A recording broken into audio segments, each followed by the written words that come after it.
Welcome back to Marcus Sheridan, author of They Ask You Answer, author of The Visual Sale, author of a forthcoming book, which I'm very excited about. I know you're excited about as well. Marcus, how are you today? Excited to talk about what's happening in this world. There's a lot of stuff happening, Becker. I think if you miss a week or something, it feels as though a year has gone by. Things are speeding up and the pace is breakneck. But Yeah, that's and also I really don't know. exciting. I don't know if that's ever going to change. I think the rate of change is only going to increase with time. Because we have technology that can evolve faster than our brains can.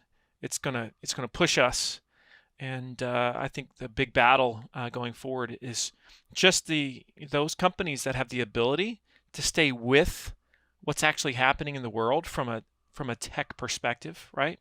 Those are the ones that are going to have a really big advantage. 100%. Okay, so I'm going to ask you a question that I think is going to ruffle some feathers, but I'm going to ask it anyway. As we're looking ahead to 2024, is content marketing dead in 2024?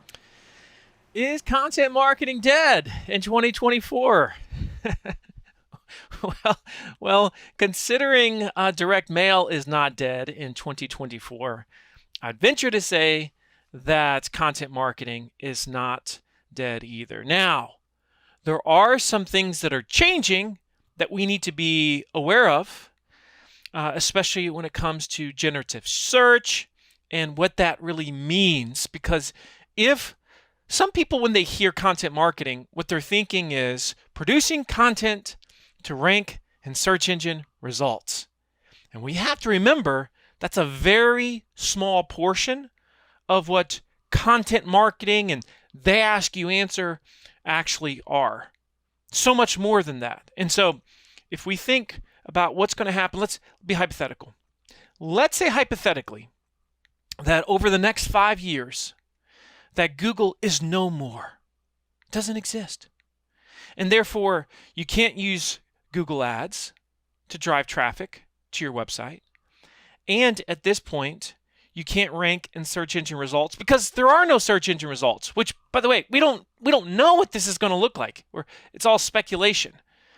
But if we're just getting straight answers from AI at that point, whatever tool we're using, well, then that means things are going to change very, very much. Okay, so what do we have to do? Does content marketing stop? Well, let's keep in mind, when you're producing content, when you're aggressively obsessing about the questions, worries, fears, issues, concerns of your buyers, you're addressing them on your website, well, we want to create a world-class website no matter what. Websites, I don't foresee going away anytime soon. No matter what happens with AI, your website is going to matter for a long time. And when people come to your website, you must determine as an organization, we're going to make sure that the prospect, the visitor, is fed, that they feel like, wow, I have learned so much here. Even if they were learning from AI before that and ChatGPT or whatever they were using, that they came to your site, they were fed, and they got the information they wanted. They got it very quickly, and there was no friction in the process. That's going to be fundamental, and your content marketing is going to drive all of that, and it's going to drive that for years to come. Now, keep in mind, too, all the content you produce is going to have a dramatic effect on social media. And with search diminishing in terms of its potential, potentially diminishing in terms of its potential of having you be known, be found, building your brand, what that means is more companies are going to shift towards, okay, we've got to be found, be known from social media. Because our usage of social media is not slowing down. It's just not slowing down. Now, we're using different platforms, but it's not slowing down. So that means we've got to be great with video, we've got to be great with general content production, and we've got to know how to leverage those skills on social media, especially the TikToks of the world, the YouTubes of the world, YouTube Shorts, all these vertical style videos. These are the things that we need to be doing. We need to be doing them well. And if we're going to do those well, we better get dang creative. We got to start thinking outside the box. That's going to be very, very important. So I think content marketing is more alive than it's ever been. It's just changing and maturing, and we as organizations better change and mature with it. It's such a great answer, and it feels so important to broadly define the way that we talk about content. If we only think that content is blog articles, white papers, research reports, things that it might have been traditionally, and that's not going away, but we have to broaden the way that we think about it, and to include things like social media, like video, and I would argue podcasts. There are other forms of content, if we define it broadly, in which your audience can encounter your opinions, your brand, your educational materials, whatever it is. And if we think creatively and broadly instead of narrowly, we prepare ourselves to reach more people. We prepare ourselves to make the most of new platforms, and I think we prepare ourselves for the best future possible. And so what I hear from you, and I'd love for you to just go a little bit further in this, is it feels as though the purpose of content is changing. That if it's not just about ranking and keywords and SERPs and results pages, it means something different if we're defining it differently. Like you said, it's a website experience. It's not just about being as close to the top as possible for a keyword. Yeah. Yeah. I mean, I think that's the thing is like we've got this world where it goes back to this buyer's journey, right? And we know that there's a world of people that don't know we exist, our product or service. So one of the fundamental purposes of content is to introduce that thing that we sell to this world that doesn't know we exist. And social is going to be absolutely fundamental with that. I mean, it's going to be a real major part of your top of the funnel, very unaware audience out there. And then when you start to look at, okay, the people that know you exist, but they've got these questions, these worries, these fears, and they're vetting you versus all these other competitors, that's where we really got to drive it home in terms of that traditional, they ask you answer, and just make sure we're addressing their questions, their worries, their fears. Now, in terms of search, though, search still matters today. The question is, how much is traditional search? And when we say traditional search, we're talking about like, search engine results pages, right? Which there's only one page now, but we're talking about where do you stack up with everybody else in, let's say, Google or some other search engine. That is absolutely going to diminish with time. It just is. It's already diminished some, and we do know there are prospects, there's buyers out there right now that are getting their answers from a generative search experience, a chat GPT experience, not from a traditional experience that we've been using for roughly 20 years. So we've had 20 years of Google-based search, let's call it. That is not going to continue. And Google search, as we know it today, probably doesn't exist in 5 to 10 years. What it will be, hard to say, but that's going to dramatically change, which means our focus has to change. And it's not all about SEO.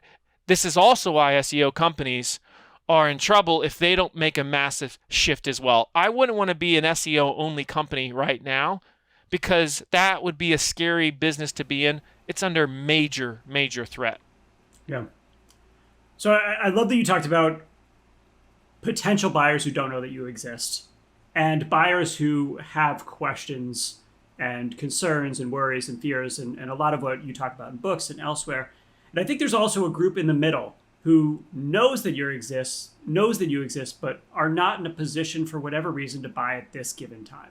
You think about you came up as the owner of a pool company, and that was the first sort of case study of they ask you answer. You buy a pool once, maybe twice in your life, and someone might be very interested in buying a pool. It might be 5 years down the line. Social media allows you to stay relevant in that sort of middle camp who's aware of you but aren't ready yet, so that when they are potentially moving into the actual buyer's journey, you are there front and center. I totally agree. So I want to ask you one thing in connection to all of this, though. I think a persistent challenge in content marketing has always been the ability to prove ROI, no matter what attribution model you choose. If content changes and becomes more broadly defined, more focused on social media, more focused on discovery type platforms, is that a bigger problem then for marketers talking to their business leaders, for people trying to sell a marketing approach that now feels even more nebulous, even less concrete and easy to pin down? I do think attribution is going to get more difficult. It just is, unless someone invents some amazing tool that just gives us attribution that we never dreamt possible. I don't necessarily see that coming, especially with the new platforms that are coming out. And so this is just one of those things that we're going to have to get comfortable measuring certain types of metrics that don't necessarily, directly equate. Like, so for example, one thing that we're still going to be able to, let's look at what we can still do. We're still going to have websites. We're still going to be able to measure conversion off of websites. We're still going to be able to essentially see what they have viewed on our website. So these things, for the most part, we're going to be able to see, and that's going to help, and it's going to give us a particular impression about a prospect. With that being said, the attribution of how they got to us, it is going to become very murky, especially when they're using some type of generative AI or a ChatGPT to find us, and they did a direct search. We could start seeing a lot more direct searches that happen in the marketplace, and you don't know in that moment that direct search came because some AI tool recommended you. See, that's the thing you don't know, and that's the thing that we're going to have to get used to. And so I don't have any necessarily good answers for this. I do think we're going to have to get more comfortable not having as complete of an ROI picture going forward. Totally agree. And we're seeing a little bit of that data come through, but even in HubSpot, it tracks traffic from ChatGPT as referral traffic, and the data from it is fishy. I was talking to a HubSpot trainer here at Impact the other day, and she was saying that so this is just to further complicate things. She was looking at the data from 10 or 12 clients that she works with, and she has this kind of workaround to figure out how many people in your contact list have declined cookie tracking. And she thinks that for most of her clients, it is more than 50%. More than 50% of their contacts, their ability, the business's ability to track them through their website is very limited. So interesting space that we're in. I just want to pause for a second and remind everyone listening and watching that this is Marcus Sheridan, marketing and sales expert and author and speaker. Marcus, I want to give you the last word with one final question to all of the business leaders out there. How do you advise them to pursue content marketing in 2024, knowing all we do about this rapidly changing world? That part I don't believe has changed very much. So in other words, it starts with an agreement amongst your company that we need to become thought leaders in this space. That if somebody has a question, a worry, need, an issue, a concern, that we want them to be able to get that resolved from us through our content, that we want to be seen as a trusted voice. So once you agree on these things, as a leadership team especially, then you say, okay, we agree, so now what do we have to do about it? Well, we've got to start producing content, and not just blasé content. We've got to produce the content that our buyers want to know. That starts with their questions, worries, fears, issues, concerns. It always has. That's not going to change. Now, though, you have to say, okay, so we know we're going to produce this, but how can we get very serious about, let's say, building our brand on social in the process? Whereas before, like, let's say, River Pools, I might have been able to just crush it just because we had great content on our website and we weren't really doing social media. I don't suspect that's going to be a viable business model in 5 years. And so now we've got to say, all right, we've got to become great at being found with social as well, and potentially other, let's say, tools in the marketplace that would allow people to learn about us. And so that's, I think, where you start. You start with the basics. You start with trust. Are we going to become that trusted voice? You make sure you have the right people in the right seats on that bus so that you can produce that content. You better get good with video. That's not going to change because that's going to affect your social media dramatically. You better be great with it. You can't be lazy with video going forward. It's more important than it's ever been by far. And you got to think creatively. You really do. Don't do it like everybody else. If everybody else is doing it, say, how can we do it in a way that they're not? How can we push the envelope in our space? The creatives are going to dominate going forward. I really believe that. I completely agree. I think you're right on target, and I think it's something that people need to hear. So I really appreciate you being here, Marcus, and sharing your thoughts. For everyone listening, you can always follow Marcus Sheridan on LinkedIn. He shares content there pretty much daily or close to it. If you want to hear more about the way that impact helps small businesses do exactly what Marcus is talking about, build trust, become that trusted voice in your space, you can reach out to us at impactplus.com. My pleasure.